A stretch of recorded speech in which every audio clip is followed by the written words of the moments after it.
안녕하세요. Riding on the Korean Wave. Welcome to the very first edition of the Culture Wave. That's culture with a K, representing K-culture. My name is Kwon So-hwa, and I'll be your host for this brand new show from Monday to Friday at 2 p.m. Korea time. Explore with us Korea's culture from all aspects and stay up to date with K-entertainment, K-trends, K-people, K-everything. And before you realize, you'll be booking your flight to Korea. Now for today's show, we are joined by Walter Lee in the studio. Walter, happy to have you here. It's great to be here. So hello everyone, I'm Walter Lee. I'll be your co-host on Monday, Wednesday and Friday. I will also be doing our entertainment news called K-Enter. Looking forward to that. And I'm also happy here to be joined by our Arirang News culture correspondent Song Yoo-jin. Hello. Hello, So-hwa, and hello, Walter. And hello to our viewers who are tuning into the Culture Wave. I'm Song Yoo-jin, and I'm Arirang News culture correspondent. And me and our culture and news features team reporters will bring you the latest coverage on the Korea's cultural front in our reporter segment. So please stay tuned for that as well. And Yoo-jin, you just came back from Busan to cover a very exciting event, especially for film lovers like myself. You were at the Busan International Film Festival. You're absolutely right, So-hwa. So last week, I headed down to Busan in the southeast of the country to cover the opening of the 29th Busan International Film Festival. And as you mentioned, it's a big event, often called Asia's biggest film event of the year. Now this year, a total of 278 films are being screened across 7 theaters in Busan, with the festival slated to end this Friday, that is October 11th. So for this week, as the festival has just passed its midway point, I wanted to introduce some of the groundbreaking films and emerging directors who are bringing fresh perspectives to the screen. Let's first take a look. When the Busan International Film Festival began 28 years ago, its goal was to become the top film festival in Asia and introduce Korean cinema to the world. But as the festival grew, so did its vision. Today, BIFF is a hub for Asian films to connect with global audiences, bringing unknown talents like Korean-American director Soo Kim into the spotlight. Kim, a former television commercial producer, made her directorial debut in 2020 with a documentary that earned her a Peabody Award nomination. Her film, The Last of the Sea Woman, showcased at this year's BIFF, tells the story of South Korea's female divers, the Haenyeo, a community Kim has admired since childhood. They were so bold and so confident and so fearless, and I just really fell in love with this kind of different version of Korean womanhood that I had seen in them. All the women I could see that were in the ocean looked like harmonies. And she said, that's when she said, this is probably it. I think we're the last generation of the Haenyeo. That's the moment I decided someone has to document this culture before it's too late. Kim's film shows the daily lives of these divers who continue to work well into their 60s, 70s, and even 80s, diving into the sea to harvest seafood and maintaining a tradition they take immense pride in. As she spent more time with them, Kim realized that the biggest threat to their culture wasn't time.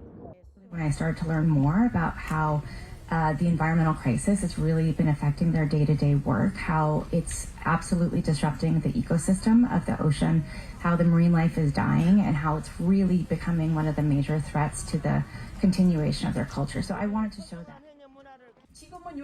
Pollution has wiped out everything, the conches, the shellfish. There's nothing left to catch, and we can't make a living anymore.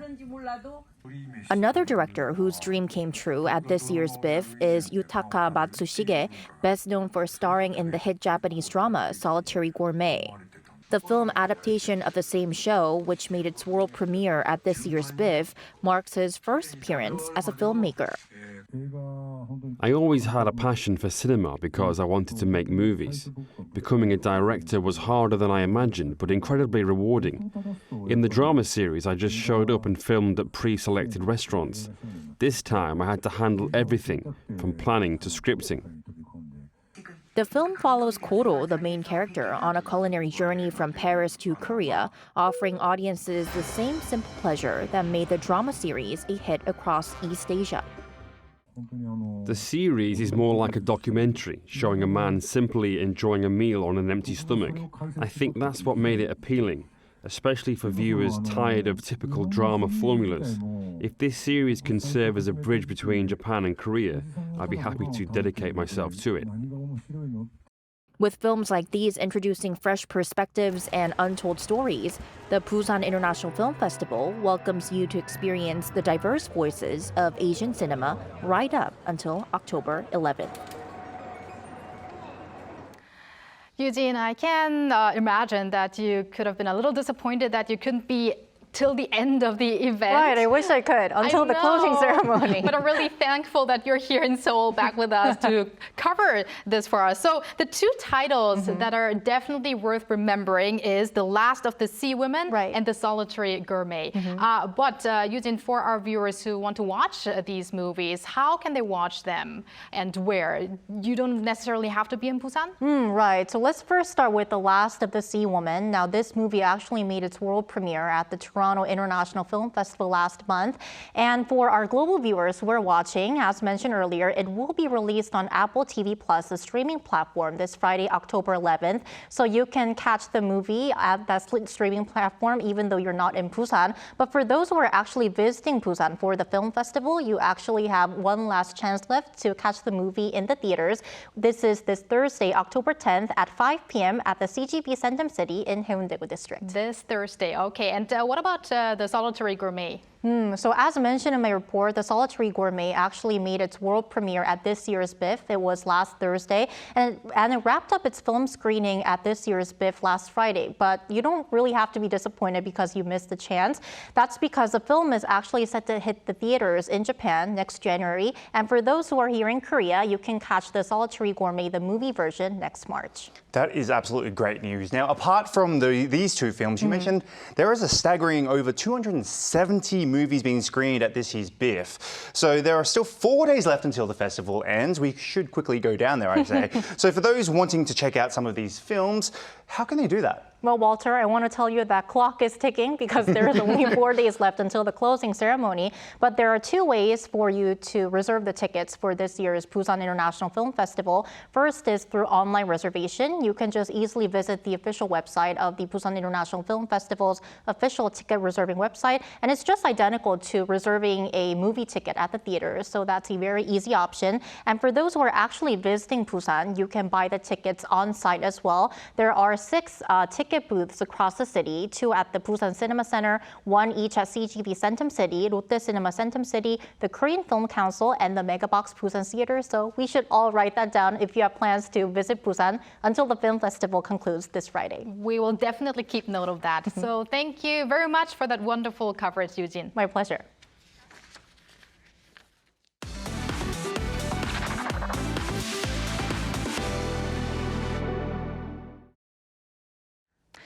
Time for some K-entertainment action, and Walter Lee will be covering that.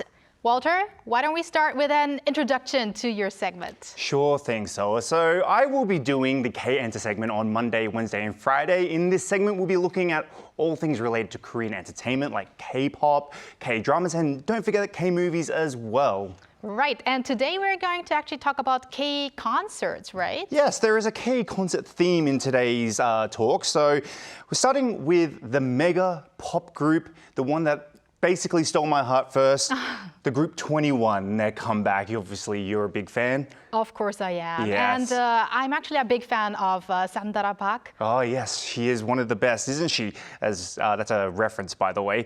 They're actually celebrating their 15th anniversary since their debut, and it's called the Welcome Back concert, which they held over the weekend on the 4th and to the 6th of October at Olympic Hall in Songpa-gu in Seoul.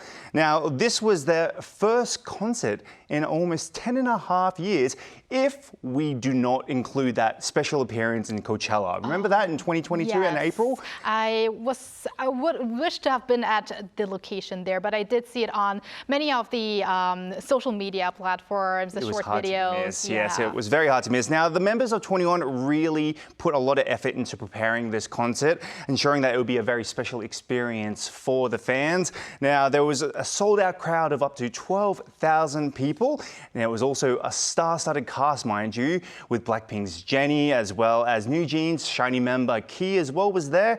And 21 will embark on a 15-show Asia tour across cities such as Manila, Jakarta, Kobe, and Hong Kong. Nice. And I do have a question for you, so I just need to know, what is your favorite 21 song? I don't care. Huh? I don't care. I don't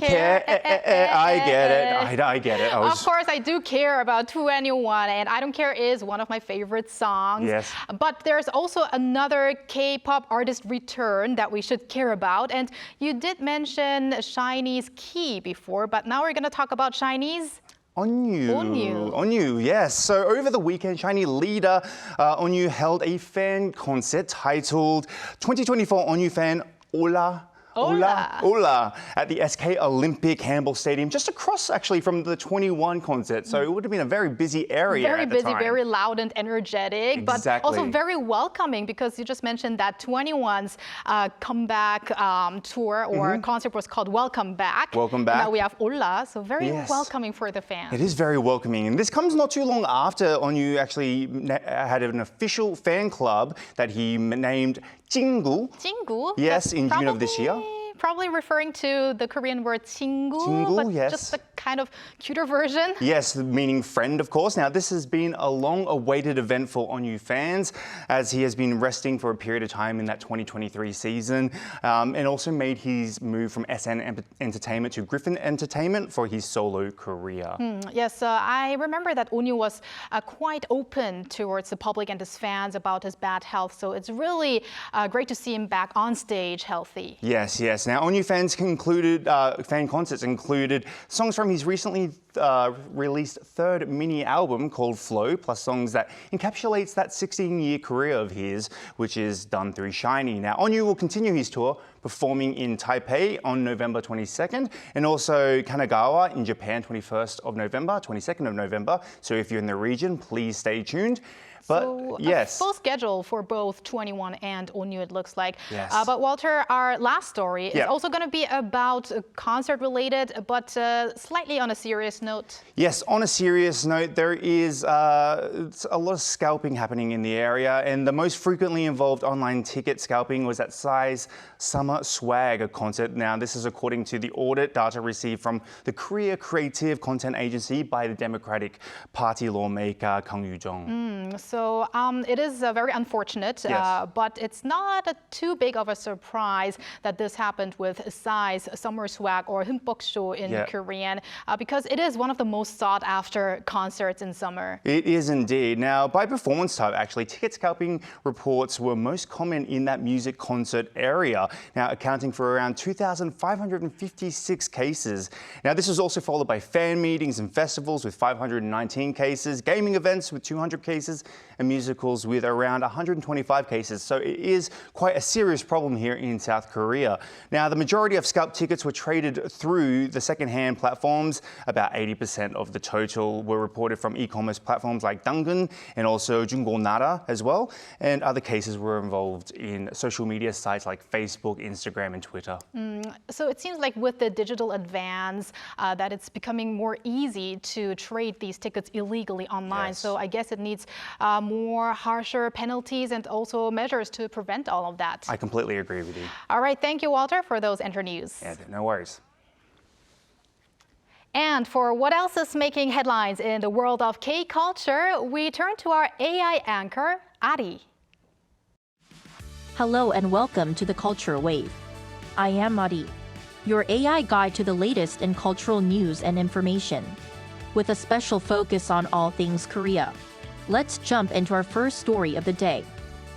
Various events are taking place this week to celebrate Hangul Day on October 9th, a day to honor the creation and the value of the Korean alphabet. The festivities began last Friday with a national dictation contest at Gyeongbokgung Palace hosted by the Culture Ministry, featuring over 100 participants who advanced through regional preliminaries. A diverse range of Hangul industry exhibitions will be showcased at Gwanghwamun Square on Hangul Day, along with Hangul classes and quiz shows to engage visitors. The National Hangul Museum will also host activities throughout this week.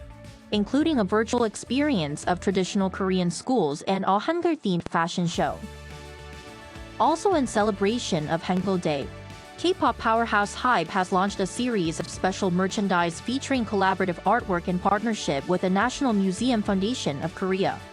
더 닮아준 Collection 2024 blends the traditional beauty of Korea's national treasures with the brand value of global K-pop sensation, BTS. It's expected to offer BTS fans and many other K-culture enthusiasts a unique connection to the country's rich artistic heritage.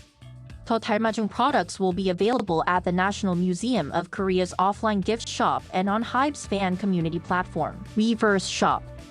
Virtual K-pop artist Naebisa has been named the ambassador for Seoul Design 2024, a design festival dedicated to promoting design fairs, exhibitions, and more.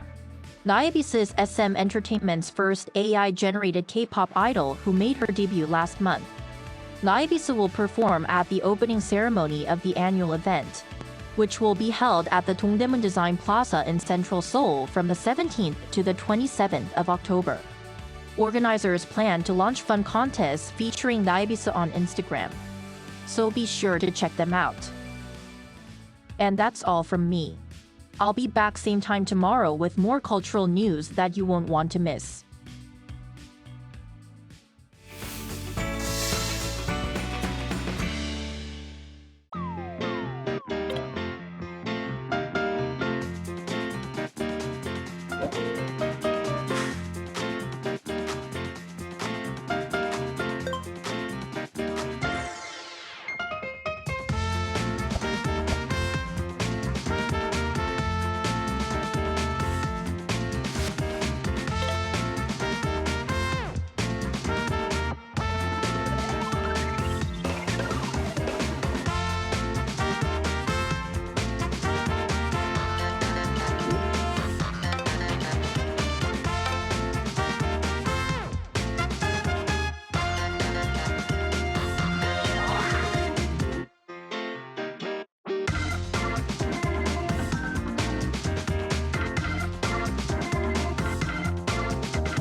I'm craving some of that convenience store food. Now it is time to have a chat with Hallyu people. We will today delve into the popularity of the Korean wave in Thailand, which is at the center of Hallyu consumption in Southeast Asia. We will hear from two university students from MNT, or Mission and Talent, a student club association at Korea's Handong Global University, of their experience in Thailand through special performances. So we're now connected to Yang Da-in and Kim Min-seo. Hello to both of you. Hello. Hello. All right. Nice to meet you. Nice to meet you. So first off, tell us about your trip and performances in Thailand. Where did you perform and who did you perform for? We went to Thailand from December 18th, 2023 to January 11th, 2024.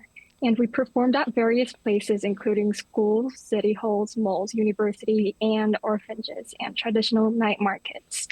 Our performances reached a wide range of audiences, but younger people especially enjoyed our performances, which connected well with them.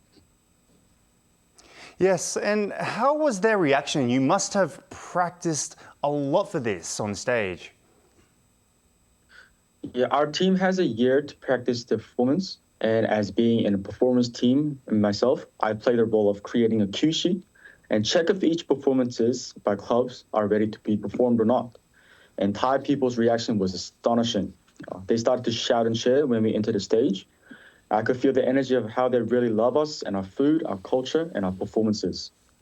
There were people asking us for pictures and signatures, and people who knew K-pop songs well enough to sing along with us. And I think it is essential for us to not make mistakes because perhaps they know well about K-pop more than us. So really perfectionists on the stage, on the K-pop stage. Now, I heard that Handong Global University students have been performing in Thailand for more than 20 years. So we would be really curious about how this club was launched and why out of all of these Asian countries was Thailand chosen.